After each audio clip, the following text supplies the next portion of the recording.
So, yung topic ko for this episode is things that I'm grateful for. Bali, naglista ko ng 3. Yeah. So, yung number 1 is nature. Mas na-appreciate ko siya ngayon. I don't know, hindi ko alam. Bali, kasi yung epekto sa akin ng nature is nagpapabago talaga siya ng mood ko. Lalo na ngayon yung favorite season ko dito is autumn. Bale, yung color ng mga puno, ang ganda talaga. Like may orange, red, yellow, gold. Ganon, yung alam mo yung sobrang ganda niya. So, nababago yung mood ko, nagpapakalma sa akin yung nature. And especially yung, kunyari na hangin. Alam mo yung rinig mo yung pagaspas ng mga dahon. And then kita mo, napaka-peaceful nung dating, nung nature. And fresh. Basta yun. Ganon. So, ang number 2 is genuine people sa life ko. Yung mga genuine na nagkikare talaga and naglalove sa akin. So, yung family, friends, and even strangers. Oo, nakakagulat. Actually, yung mga strangers na mag-care sa'yo. Alam mo yung simpleng bagay na tutulungan ka nila, ganon.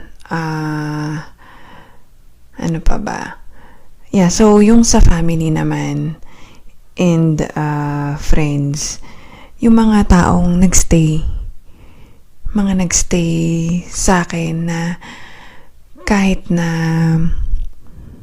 ang tawag dito, minsan may time kasi na parang nantataboy ako ng tao or avoidable, ano ba yun? Anong mode yun? Yung parang ayoko munang makisalamuha. Pero andyan sila. Or like, pag bumalik ako, yung parang andyan, tanggap pa rin nila ako. Ayun. Ano pa ba? At yung mga, especially yung mga tao na tumulong sa akin and tumutulong pa rin hanggang ngayon, financially or emotionally, na hindi sila nag-expect in return. Yun, nakakatuwa na may mga ganong tao. But yeah, hayaan nyo. Dun sa mga makikinig na alam ko madami akong utang na loob. Tatry kong mabalik. But yeah, anyway. Yeah, maraming salamat dun sa mga taong yun. Kilala nyo na kung sino kayo. Yeah, so, ano pa ba? Ito yung isang naalala ko lang yung about sa stranger is nung nagtawag ako ng 911 one time na masama yung pakiramdam ko nun eh. And tapos, so, pick up nila ako dito sa bahay, dinala nila ako sa ER.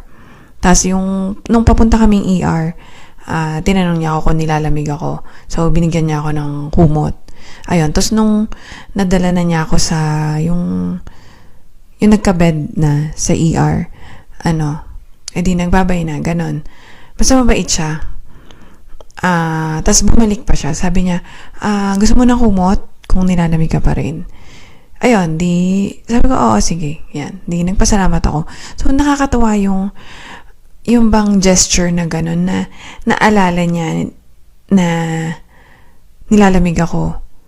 So, yung ganong mga maliliit na bagay is nakakatawa for me. Ayun. Tapos, doon naman sa mga friend to hindi to ka-familiar or what. Hindi kami na, anong tawag ba dito? Alam mo, hindi naman kami nanghihingi. Pero sila is bigay ng bigay sa amin. Like, nag-help sila, kailangan nyo ba to? Gusto nyo ba to? Like, syempre, tanggap naman kami, syempre.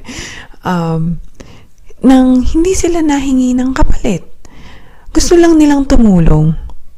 Yeah. Well, hindi pa nila kami sinisingil ngayon, but, yeah. Basta napaka matulungin nila nung family na yun. Yeah, so, ano pa ba? Yung sa family ko naman, and friends, madaming nandyan para sa akin pag may problema ako or like yung may pinagdadaanan. Alam mo yung alam ko may problema din sila, pero nandyan sila, ipinapakita nila na tutulong sila sa akin like emotionally or like magbe-vent ako sa kanila na alam ko na may pinagdadaanan din sila. Pero andyan sila, pinapakita nilang matibay sila na kaya or magpupush sila sa akin na kaya mo yan, ganun. Or like, nandito kami, ano bang kailangan mo, tulungan ka namin. Nakakatawa, diba?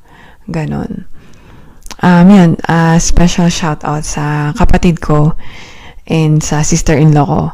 Yeah, sila yung talagang isa sa mga nagpatibay sa akin nung may mabigat akong pinagdadaanan. Yan. Okay. And doon naman sa main family ko, etong mga anak ko and asawa ko. So, sila yung nakita nila kung sinong tunay na ako. Yeah. Ano, syempre yung asawa ko. Nakita nila kung yung tunay kong kulay. Pero, tinanggap pa rin nila ako.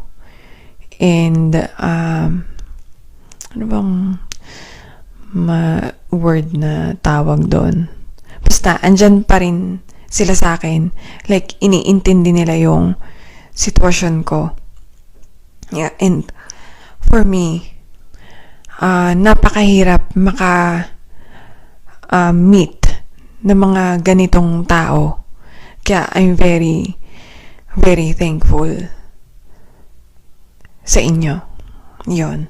Yan. Pinigilan ko umiyak . So, ayan. And lastly, ito talaga napaka-grateful ako sa bagay na to kasi I don't know, sa sitwasyon ko lately is napakahalaga niya. Is second chances. Very thankful talaga ako na may nakaya pa nating makabawi sa mga nangyari dati. Like, especially for me, na sa mga pinagdaanan ko, mga nangyari sa akin dati, tuwa na may second chance. May second chance pa ako na itama yung mga bagay na ginawa ko dati or like makabawi man lang. Yeah, may mga bagay na hindi na mababago diba?